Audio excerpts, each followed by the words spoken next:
Hello everybody and welcome back to another episode of Slice Fried Gold. My name's Paddy. And I'm Ben. If you're joining us for the first time, make sure you like this video, subscribe to the channel, ring that notification bell, and if you are listening to us on Spotify, please do give us a 5-star review. With that all being said, Ben, how the devil are you? If she gives a voice note back, do we play it and have our first guest appearing on the show? I don't know. I don't know. I don't even know if that... Ooh, exciting. I don't know if it'll pick it up unless it's... I can take my microphone off and hold it towards the thingy. I feel like we can't do that without her permission beforehand. Well, we've not said her name, so no one... So she'll be an anonymous. Let's think about it. We'll cross that bridge when we get to it. Right, yeah. How am I? How am I? I don't know. Tell me. Well, we are finally through the miasma that is Christmas and New Year's. Thank fuck. Yeah. I went to London again to go to the theatre. The lovely theatre. The lovely theatre. And I saw 2 shows. You did indeed. I did. I went to go see Midsummer Night's Dream with Matthew Bainton in. Yes. And the Fawlty Towers play. Yes. Both very good. Yes. But they're also closing in the next month or so. So if you have time, people go see them. They're both brilliant. Yeah. Fantastic. The reason I bring it up, though, was there was a moment when I was sitting down at the Fawlty Towers play that I just questioned, like, what fucking universe am I in? The reason I questioned that was as I sat down, I realised to the left of me, I had a Jewish couple. Right. To the right of me, I had a German couple. Oh, wow. And once this clocked, I was like, please, don't do don't talk about the war skit. Oh, I was like, please don't. I haven't got it in me to be a mediator today. Yeah. So I was just like, what universe? Yeah. What are the chances? That would happen? It's almost walking it's like a Jewish guy and a German guy walks into a bar. Oh, even better. Yeah. Behind me was an American couple. Yeah. And that was funny because all the way through, they kept whispering, going, "Is this supposed to be funny? Why is everyone laughing?" Why don't the Americans get our good British humour? So, they obviously twigged that I was on my own. Oh, okay. So in the interval, they're like, "Oh, you here on your own?" I was like, yeah. And they're like, "Oh, can we just ask you a couple of questions?" I was like, "Sure." They're like, "Is this a typical British comedy?" And I was like, "Yes, but also no." And they're like, "What do you mean?" I was like, "Yes, this is a typical British comedy, but this is specifically John Cleese's kind of comedy." Yeah, which is very different to say somebody like Greg Wallace. Greg Wallace? Not Greg Wallace, Greg Davies. That's what to say. got the wrong Greg. Sorry, people. Jesus. Not only do you get the wrong Greg, but you choose the Greg who's currently in trouble for sexual misconduct. Well, they both say sexual things. Yeah. Anyway. Yeah, and I talked them through it. I was like, this is kind of what it is, blah, blah, blah. I brought up that whole Stephen Fry video about the differences between American comedy and British comedy. Yeah. And then I turned it back on them. I started asking them about themselves. Oh, okay. Bet you wish you hadn't done that. What? They're fucking Templars. What? Huh? Sorry? They were fucking Templars. He was like, "Oh, I'm a lawyer for the Middle Temple." I was like, "I'm sorry, fucking what?" Jesus. Apparently, they've been coming to London for the Christmas period for 35 years. Wow. And they always try and go see a show when they're here.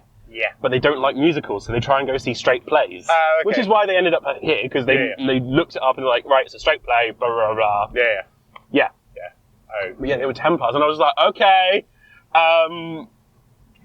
right. Great, enjoy your evening, guys. See ya! Well, no, because then I had to sit in front of them for the second half.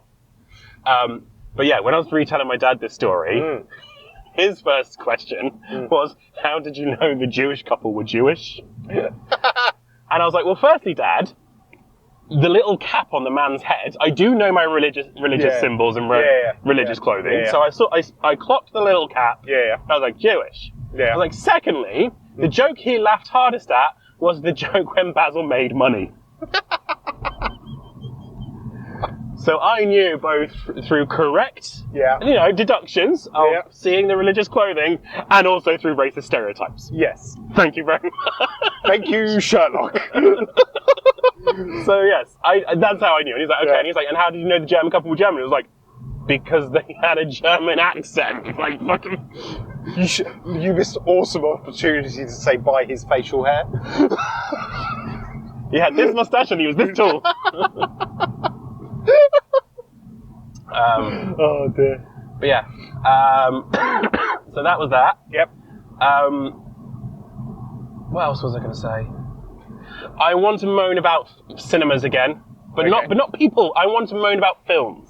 Okay. Explain to me why it seems that every film nowadays you have all the production companies' little fucking logos that take about 20 to 30 seconds each. And then when you get through them, you then get title cards of the same production companies.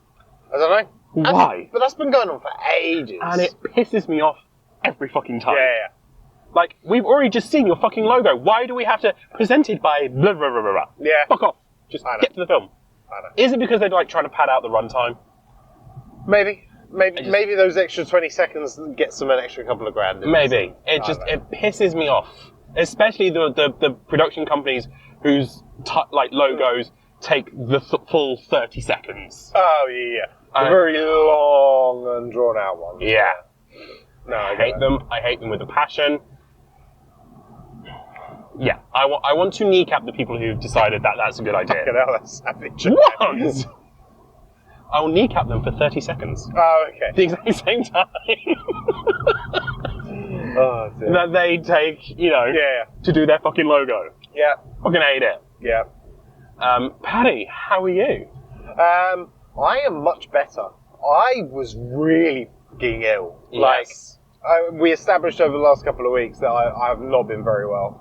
Obviously, Christmas Day, I woke up and I was feeling rough. And I progressively, obviously last week's episode we filmed on Boxing Day, I just progressively got worse to the point of I had to go home from work and I actually had a sick day. I had a full sick day because I was so bad. I had migraine, I overslept, I had to catch up on everything. Work has been mental busy, like we were just saying. Thank God the festive season's over and we're going into January now because I don't think I could do another couple of weeks of it. Yeah. I was working, that was the Sunday that I took off, and then I was back to work on the Monday, and then Tuesday was New Year's Eve, which I worked until 11 o'clock, and then I went home because I had to be up early because I was on the breakfast shift in the morning, and it's just been one of those ones. It's a constant barragement. So I'm quite glad that we're in the lull of January now. Yeah. And we're kind of chilled, because I don't think my body was going to take it any longer. I don't know about you. Yeah. But this year, a lot of people keep saying the same thing to me.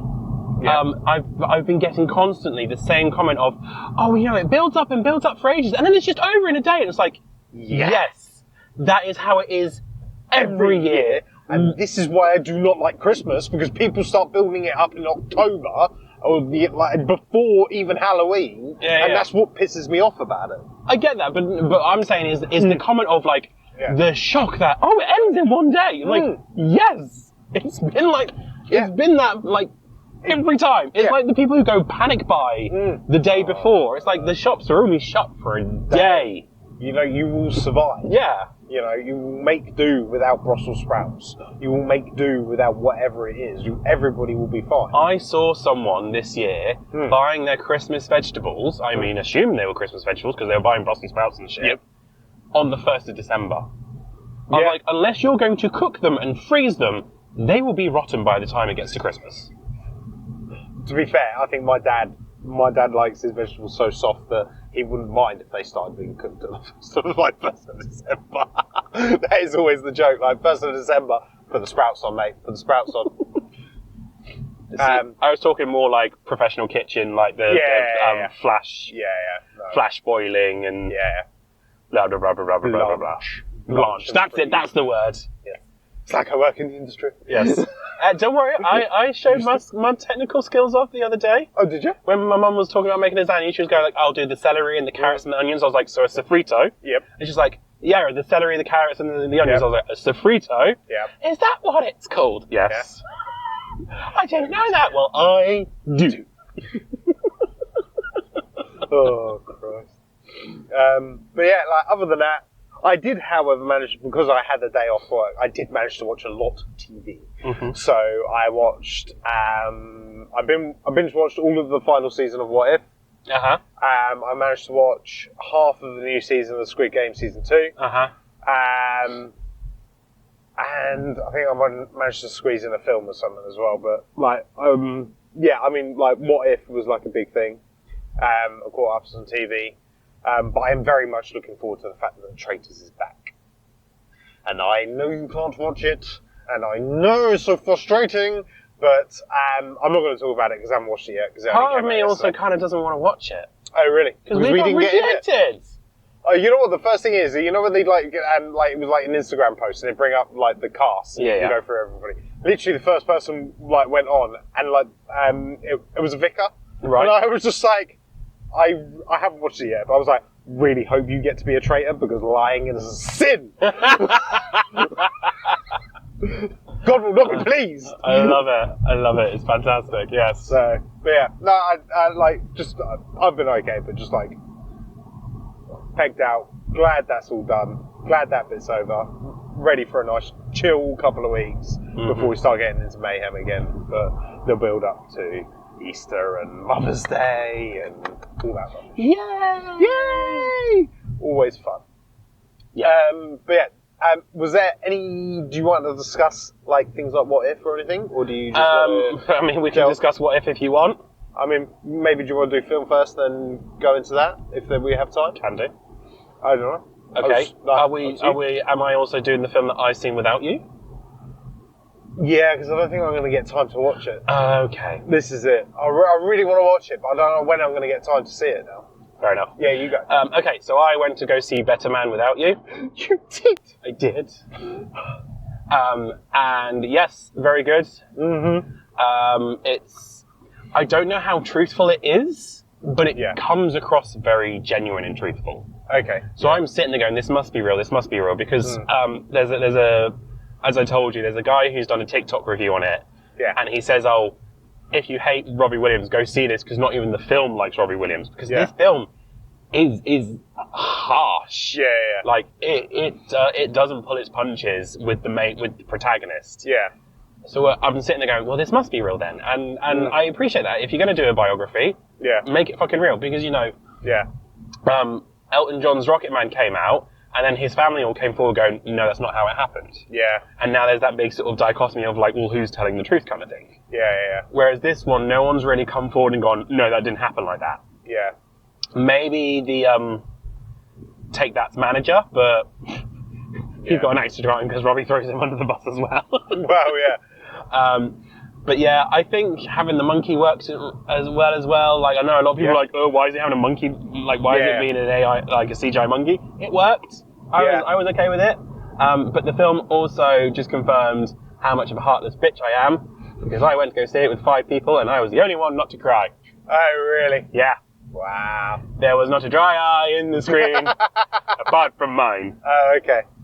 But then I'm a heartless bitch. You are. But to have like everyone else cry, it's like, oh Jesus, it must be emotional. Yeah. Damn. So I think if you did go see it, you probably would. I probably would. Yeah. I know. I need to try and get some time to go see it. It's like there's some really beautiful scenes in it, some real beautiful like dance choreography, some real beautiful like imagery, some real very stark, somber cinematography, some real sort of like it's got your highest highs and your lowest lows. Yeah. So it is a full-on roller coaster of a film. Yeah. And it keeps you occupied. So yeah, highly recommend Better Man. Now I'm gonna have to definitely try and get some time to see this. Oh dear. Are you working tomorrow? I'm not, but I've got plans, but I will try and get in. Fair enough. Yeah. And then other than that, we both have just been to see Nosferatu. So, how did you want to go first? Okay. I really enjoyed this film. Mm-hmm. Bugbears, Nicholas Hoult. Can't stand him. Fucking hate him.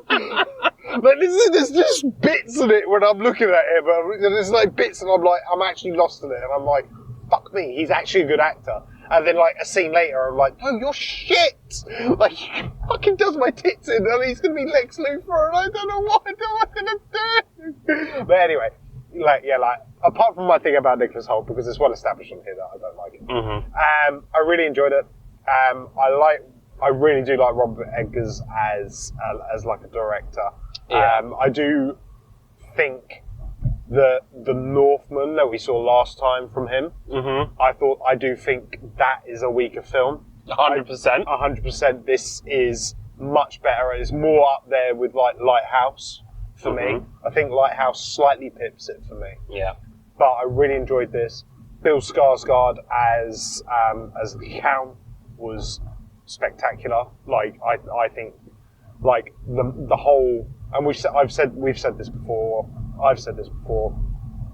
Practical effects, practical makeup, sets, not CGI. You know, even to the fact of like the rats aren't CGI; they are real rats in there. Yeah. You know, like I think it just brings dimension to the films. Yeah. Like I don't know if I forgot to check before we started recording, but Lily Rose Depp, you know, Johnny Depp's daughter. I don't think this is her first acting thing, but I think it's one of her first big major things. Yep. I thought she was very good. I've not seen much of her. Obviously, the movie is not. It's not like a. It's like a melodrama, so it's quite overacted in places. Do you see what I mean? No, but carry on. Like not like a melodrama as like melodrama, but like scenes like say like when she's having a fit, like like the way that it's overacted in that sense, like it's over exaggerated. Yeah, but I enjoyed that within the film. Willem Dafoe, fucking boss, isn't he? Love him, absolutely love him. But yeah, I really enjoyed it, and I'm not gonna lie, I nearly cried at the end. Really? Yeah, I choked up, Ben. I choked up. Okay. I must be weird. Yeah. But yeah. Well, it depends on what bit that you choked up on. If it's that bit. Well, the embrace. Let's say that. Right. That whole scene, like that, like at the end, I was like, oh god, kind of thing. Because it, like with like some of his movies and things like that, it's like so, for example, Bram Stoker's Dracula, directed by Francis Ford Coppola. Yeah. Even that movie, how dark it is and the story and everything else, still ends on like a high note. Yeah. It still ends with like the slaying of Dracula, where this ends with on a somber note. On a somber note. That's what I want. Somber, so it doesn't leave you feeling happy as Larry, you know, the goodies won and all that crap. You know, it ends on a somber note, you know, and it's I think it's brave these days. I mean, he's a not a controversial director, but he's certainly a director who doesn't care what people think. He will make his movie how he wants to make his movie. Yeah. So I think it's a good thing for him to then not be like oh yeah, but a movie always has to end on a high, so here we're gonna end on a high. You know what I mean? Yeah. That's how I see that. But I really enjoyed it. I would go see it again. I'd happily go see it again. Fair enough. Ben, you? I'm slightly different to you. I thought you would be. Way better than The Northman. 100% way better than The Northman. Yeah.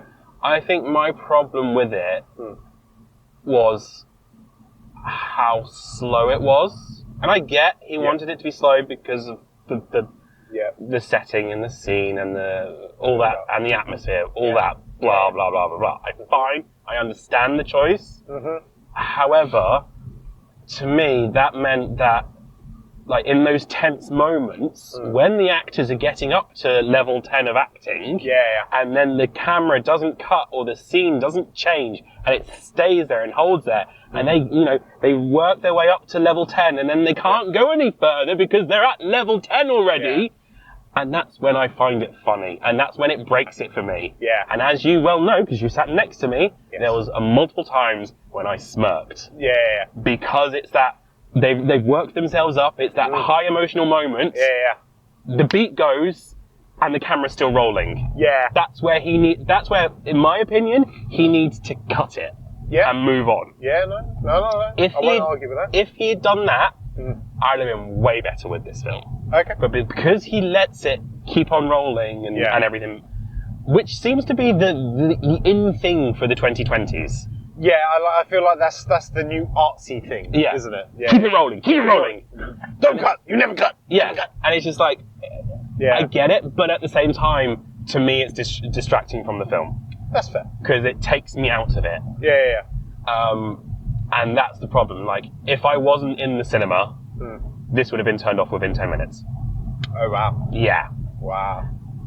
I'm glad I went to go see it in the cinema, because then I could focus on it and everything, but it's just... I think it's the art style of choice and the directing of choice doesn't mesh with my watch tastes, if you get me. The acting was fine. Like, when they were up at level 10, it was fine. It was grand. They really went for it, and they really did well. But it was just too long on that moment. Okay. You know? So yeah, I had no issue with the acting. I had no issue with the casting, unlike you. Aaron Taylor-Johnson could have been more topless. Well, he wasn't topless at all. But if they just had a topless scene with him, I would have been better. That would have cheered me up. But yeah, and also, whilst I say Bill Skarsgård's acting was great, when he was having, like, his larger speaking moments, and he had that slow drawl, it comes back to, once again, it was just too slow for me. That slow drawl, rasping voice. I started to get bored and be like, get the fuck on with it. Right. Okay. But once again, I see the choice. I see the both the acting choice and the director's choice and everything. It's just not a choice that I enjoy. You know, like basically that moment, sort of when you first meet the Count and he's talking and talking and talking and talking and talking. I'd lost focus. I was switched off. I was like, well, I already know the story of Dracula. I already know what's going on. My brain's gone. I mean, we were discussing this briefly when obviously we got out of the cinema as well. Is that the difference between Bram Stoker's Dracula and the Nosferatu story? Like, I could see glimpses of the Bram story, and like you know, it was trying to work out bits like that because I assume, have you seen the Gary Oldman with Keanu Reeves and maybe like I fucking love that film. That film made me read the book. Like I love that movie. I think it's one of the greatest movies ever made. Like I think it's phenomenal. But obviously that entrance bit where he's kind of older and decrepit and slower talking, that's kind of in there. But then obviously later on blood, he gets younger. Exactly that. But then obviously that was not a thing that happened. Like me and American were discussing that. We were like, oh, is that going to happen in this? But they obviously, like, that must be part of the Nosferatu story that he stays of a creature. Is, of course, just before the film started, I looked up whether Nosferatu was in the public domain anymore. And it is. But as like just a quick read and everything, it was like, oh, when the original Nosferatu film was being made, it was actually a Dracula film. Right. But Bram Stoker's estate sued them, and so they basically changed the names and everything, and then just released it as Nosferatu. And when you think about that, when I read that and then watching that film, that made me laugh, like, because of course in Bram Stoker's Dracula, Dracula goes to Whitby. In Nosferatu, he goes to Weisberg. And I was like, oh my god, that's not even a subtle change. Yeah. It's just like a quick, pick the next one. Quick, pick a German version of Whitby. Yeah. Weisberg. I was like, oh, come on. How did you feel about... Because at the beginning, it took me a couple of minutes to acclimatise to it. That it was based in Germany, but everybody was in a British accent. But then they would go... But they would say, like, hair and things like that. Like, it wasn't distracting, but, like, it took me a second or two to acclimatise to it. I've been desensitised by that kind of thing, thanks to the Assassin's Creed games. Yeah. You know, like, they'd be talking with a British accent, and a mi amore, and it's like, you're not even Italian, man. I get that, but like it was, but then to like have like the plaque on the building in German and then the subtitles in English, and it was just like okay, well you could have asked everybody to act and use a German accent, you know what I mean? Yeah, maybe, but maybe someone in the cast wasn't very good at a German accent, and that would have detracted.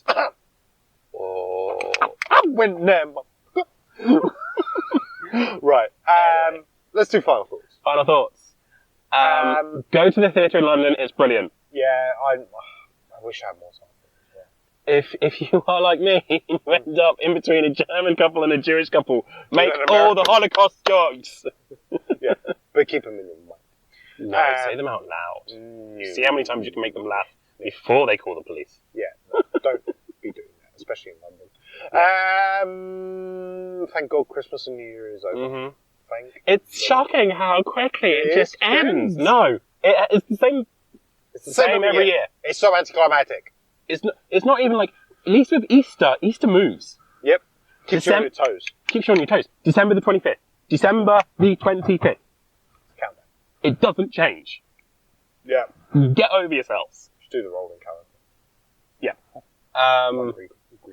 Better Man. Highly recommend it. My choice of films this week. The 2 films I've seen. The one movie I've seen, my choice is Nosferatu. And Nosferatu. Paddy likes it. I like it. I'm ambivalent. If you like an artsy film like that, and plus with horror and a bit of a love story. I'm ambivalent. Yeah, that's fair. But with that all being said, have you seen Batman? Have you seen Nosferatu? Have you been to the theatre recently? Are you happy that we're in 2025 and we are done with all that? Let us know down below. You can email us at sliceofriedgoldpod@gmail.com. Like this video, subscribe to the channel, ring that notification bell, and if you listen on Spotify, give us a 5-star review. With that all being said, we'll see you next week. Bye, guys. Bye-bye.